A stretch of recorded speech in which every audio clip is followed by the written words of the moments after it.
Hey gamers, my last video wasn't as informative as it was supposed to be, and that's on me.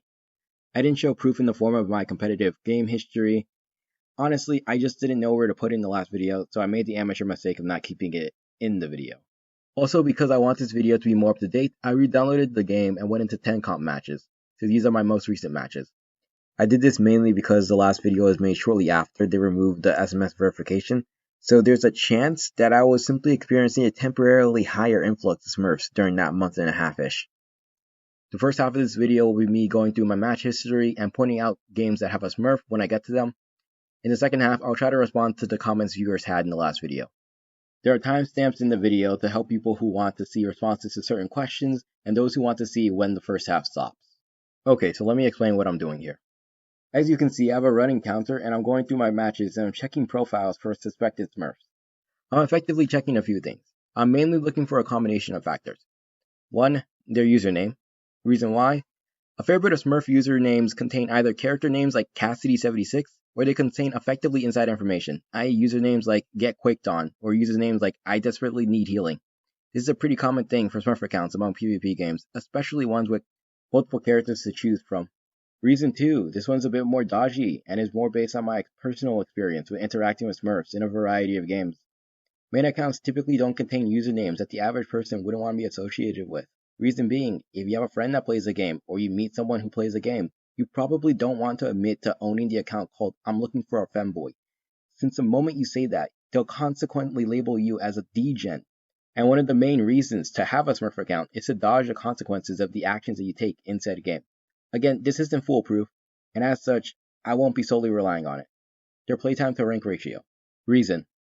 Now I know that it's technically possible for someone who is new to the game to pick up Overwatch and in like 10 hours climb to like Masters or GM, but I'm going to say that such a thing is highly improbable and is nowhere near the norm. So the idea of writing off every single person with low playtime as a prodigy doesn't really make too much sense, and I'll further explain why within my next point. Their proficiency with characters they have no playtime with. The reason being, while this is not perfect, I think it's not bad. Every character has idiosyncrasies to the way that they work, and getting used to those typically takes a fair bit of time. Not only that, but every character, for the most part, has counters, and learning how to interact with said counters typically takes a while as well. So if someone has like 2 hours on Diva and has never lost a match, while also averaging 40 elims per 10 minutes, then there's a good chance that they have a little bit more than 2 hours of experience playing Diva, just not on that account. I will admit that since things like auto-privated profiles exist, checking profiles isn't always an option, and sometimes I'll only have the usernames and my recollection of the game in question to make the determination. And in an attempt to balance our potential bias, I'll purposely leave out a fair bit of accounts that I conclude to be suspicious via this method. But if the username is a bit obvious, then I won't really explain any further. By the way, I'm starting from my most recent game and I'm working backwards. Game 1, King Zero. Okay, so the most recent game had a Doom 1 trick called Doom Feast. I don't think I really need to do that much more explaining as to why I believe this account to be a Smurf account. So, on to the next one. Game 2, Nepal. While I think player was sus, this game was rough for everyone, so I can't make a conclusion. While we won this game, it was a struggle. The reason why my team had so much healing is because we were just eating damage all game, and it was oftentimes a coin flip whether or not our tank existed. Regardless, on to the next game. Game 3, Busan. The Busan game was cancelled since my team apparently didn't have a second support for the first fight. I think it's a non-Smurf game, and honestly, I also personally think that my team would have won if we didn't have an early lever. Game 4, Paraiso. I don't think there was a Smurf in this game. My team's tank was pretty bad though, unfortunately. Game 5, Watch Point. I don't think there was a Smurf in this game. I could be wrong, but eh. Game 6, Lijiang. I'm going to classify that Doomfist as a Smurf. Yeah, while it is possible to take a total of 3 quick play hours playing Doomfist to become a master level Doom player, well, technically less since this person won most of his quick play games, that's not really a probable thing at all. And spoiler alert, it's not going to change the overall outcome by that much. So again, I'm going to put him in the Smurf category. While this may be quite the conclusion, if you ask me, I think that the person made an account to play with his friend, Ruiner, who basically just started the game, and I can't see if they were in a party since they seem to have removed that feature during my hiatus, and also I'm assuming that Ruiner is not a Smurf. Game 7, Cervasa. While it is technically possible for someone who is completely new to the game to make an account named Ash that avoids Ash in quick play but sinks massive amounts of time into Ash in competitive purely because of, I guess, name recognition, then climbs up to GM in one season, then continues to main Ash while also having an Ash profile picture, it's not really that probable. So, yeah, Smurf game. It's more probable that they simply made an alt named Ash and decided that said account would be for learning how to play Ash. Game 8, Route 66. While Sepsis came off as a it's not my main account sort of account by doing things like not swapping off a Widow until the last 30 seconds of every round, even when they were like 0 and 4 and they had to contend with a ball and an enemy Widow the entire game, and also by having that name. I'm not going to put them in the Smurf category. Game 9, Eichenwald. I don't think there was a Smurf in this game. I do think there were some goobers in this game though, but I'll save that for another time. Game 10, Circuit Royale. Now, this was an odd game. You have Mami Moira, which is probably a Smurf, let's be real here. You have Dipping You, which could be someone's first account. But then you have Bronze. While the name is a bit sus, the actions this goober took in the game really makes me think that Bronze is a Smurf account that exists purely to climb via employing Bronze level shots. Take a gander at what he's doing on offense. Like, what is that? This was like a Master 5 game, by the way. And honestly, on defense, it was crazier. Like, do you see him hiding? He's over there, literally waiting for an enemy DPS to show up so that he can delete them. And when he manages to delete the enemy DPS, he just waits there for a while. He just sort of casually chills there. And he's honestly just extremely lucky that the farmer seat that was literally right in front of him just didn't notice him and didn't notice what happened to their Soldier 76. Because, he would have died and the soldier would have been rezzed and we would have just been down to support for the upcoming fight. This is another play. He's all the way over there, goobing, trying to sneak up on an enemy Widow as Zenny Boy. And then after he gets the kill, he immediately dies. Because, he's hyper extended and he's playing Zenny Boy. Regardless, so the tally is 4 out of 10 games, which is 40%. 40% is awful. Even if the rate was 20%, that would be honestly too much. Since Smurf games are effectively outside of most people's control. Like, if the enemy team was better at playing Where's Waldo, then my team would have been down in support for basically the entire game. But regardless, let's go to the second half of the video, responding to comments. I won't really go in any particular order, so let's just go with this one first. In this video, I went through 10 of my most recent games, and 40% of the time, there was a Smurf in the game. Believe it or not, I'm not simply going, oh, this person's better than me, they must be a Smurf. I guess if I never had a Smurf account in any game before, or if I never interacted with people with a Smurf account in any game before, or even if I never played any other competitive games before, or if I never played in the highly elo games before, then I might conclude that, but that's not the reality we're both living in. For my response to the second half, I'll act as if the only type of Smurf is the one that plays as if they are like 2 tiers above everyone else in the game. Okay, now as for the second half of your comment. You're sort of trying to redefine the point of a competitive ladder, which is a bit odd. For basically every competitive system, if you have a high win rate, you go up, since you are hopefully better than the people you are finding yourself placed against, and you eventually stop climbing when your win rate is about 50%. Since having a 50% win rate implies that you are just as skilled as the people you are being placed against. Let's say you plateau in Diamond. If you wish to climb higher, then you have to make a breakthrough skill-wise, and that typically comes from personal innovation and growth. You either pick up another character, or you learn more about how the game works, or you deepen your understanding of matchups or map design, or you experiment with different variations of your playstyle until you find something that works. Regardless of how it's done, once you have a breakthrough, then you'll continue climbing until you plateau at 50% again, or until you reach the highest point in the ladder. Now, it seems like you don't understand why it's important for both sides to be of even skill level. Let me explain. First off, it's so that the game is as fair as it could be, which is pretty important for the integrity of a competitive ladder, since ranks are supposed to serve as classifications, and if a rank is polluted by people who aren't supposed to be in that rank, then the classification starts to lose its meaning. And when that happens, it becomes harder and harder for the system to naturally plateau you at where you're supposed to be. And second off, it's so that people can actually legitimately improve. We both know that the person who is of higher rank is obviously not learning a thing if they're just showing up to stomp people at lower ranks. But skipping over that non-point, because a perfect competitive system is supposed to increase your rank if you are better than the people around you, and force you to plateau if you're on their level, once you've plateaued, the only way to increase your win rate is supposed to be by growing as a player and innovating on your own playstyle. And if you can't do that, then the system will ensure that you are stuck in that rank. While it is possible that, say, a silver level DPS that gets matched up against a master level DPS, or even a series of master level DPS players, is able to learn so much from those experiences that they quickly go from silver to diamond skill-wise and game knowledge-wise, that's incredibly unlikely. There are really two results that are probably going to occur if someone who is plateauing at a low rank is up against a smurf that's trying to stomp them. One, the player, instead of innovating on their own playstyle or experimenting with different variations of their playstyle, simply abandons their playstyle so that they can either adopt the playstyle of the person who stomped them, or they can adopt a playstyle that allows them to increase their in-the-field effectiveness without actually improving. Like if they play DPS, they would attach a pocket mercy to themselves and basically only play hit scan characters, turning the game into a point-and-click adventure. Or if they play tank, then they'll pick something like double pocketed Orisa. Neither routes actually result in them becoming a better player, because even if they start climbing rank-wise, knowledge-wise, they really haven't improved that much, if at all. It's like if they decided to copy a top Yu-Gi-Oh player's deck and playstyle. Yeah, they'll probably start doing well if they were struggling to get wins before they copied the deck, but simply being exposed to a deck and playstyle doesn't immediately result in a series of enlightenments that allows you to understand various concepts within the game that puzzled you moments before. And there's no reason to think that going up against a smurf in Overwatch that wants to flex on you is going to somehow do exactly that. 2, they barely learn from the experience if they manage to learn anything at all, because they simply don't understand the fundamental elements required to truly grasp what's going on. It's like watching a speedrun of Yu-Gi-Oh! Forbidden Memories when you don't understand the in-depth aspects of the game. You won't get things like why certain cards are being played, or even why those cards were added in the deck over cards that you might view as good, unless the speedrunner goes out of their way to explain it to you.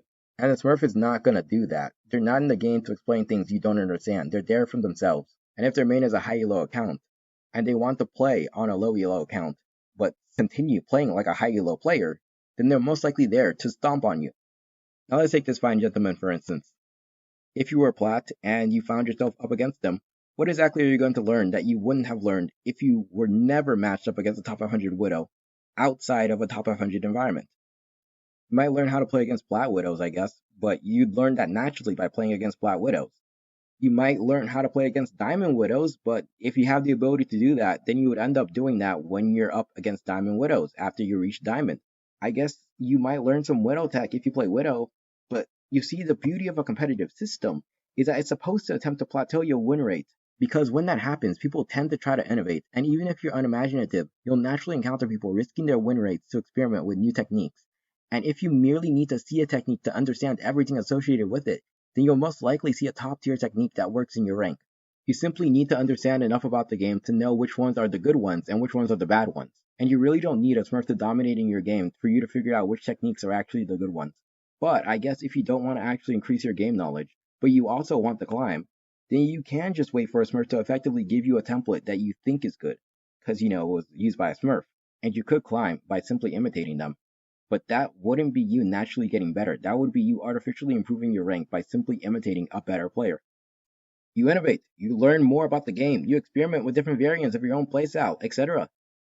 Yeah, if you aren't that creative, then it'll be hard for you to innovate. But even in that case, you would first increase the amount of game knowledge that you have, and second, you would start examining the people around you so that you can discern who is good, what they're doing, and why they're doing those things. And the thing is, you don't need a smurf to be in your game for you to find something that works. There's a good chance that some people in your rank are actually climbing, or at the very least are displaying tech that works in your rank. It may not be you, and that's okay. But the odds that no one around you in any of your games ever displays anything resembling a good technique or even a series of good decisions while also being on their first account is pretty improbable. Look, I'm going to be frank. I don't care about arguing about definitions. Let's just make this easy. I'm going to say that people using their alt accounts to play ranked games is a bad thing. There are, for the most part, 4 different types of competitive alt accounts that exist. I have listed those in the video that you have seen. In the current video, I have shown my match record. So I'll skip over the 40 to 60% claim. As for the copium claim, it's not like having people on their alt accounts in your game makes it impossible to climb.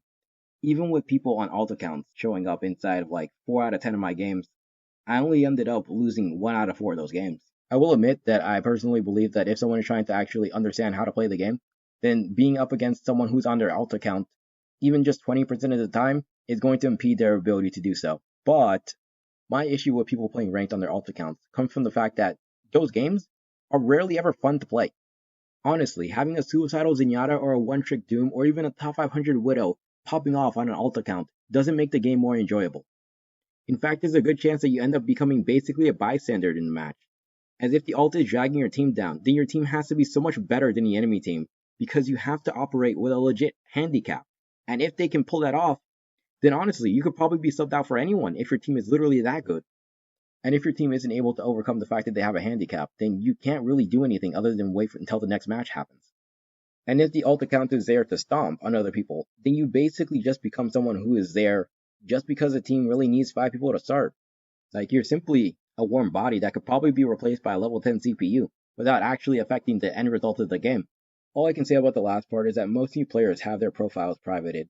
So while I've experienced some goobers on my team who probably have like 5 hours of playing tank before getting into my game, I can't confirm that, so I can't just outright say that people are being placed in ranks that are far higher than where they're supposed to be. In fact, incidentally, a lot of the time when I do see a profile from someone who has little playtime, they oftentimes perform really well in the game. I would like to explore the point you've brought up, but the privacy settings for Overwatch really make it hard to do. Yeah, I agree that it depends on the elo. From what I've gathered from researching, everyone seems to say that silver is infested with them, and that the overall trend seems to be that the lower you go rank-wise, the more smurfs you'll encounter.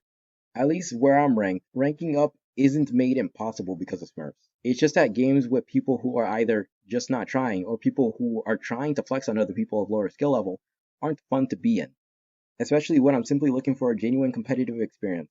I've played a lot of soccer, and if the enemy forward is just leagues better than every single person on the field, so much so that no one knows how to deal with them, then it's demoralizing, and it makes the game unfun.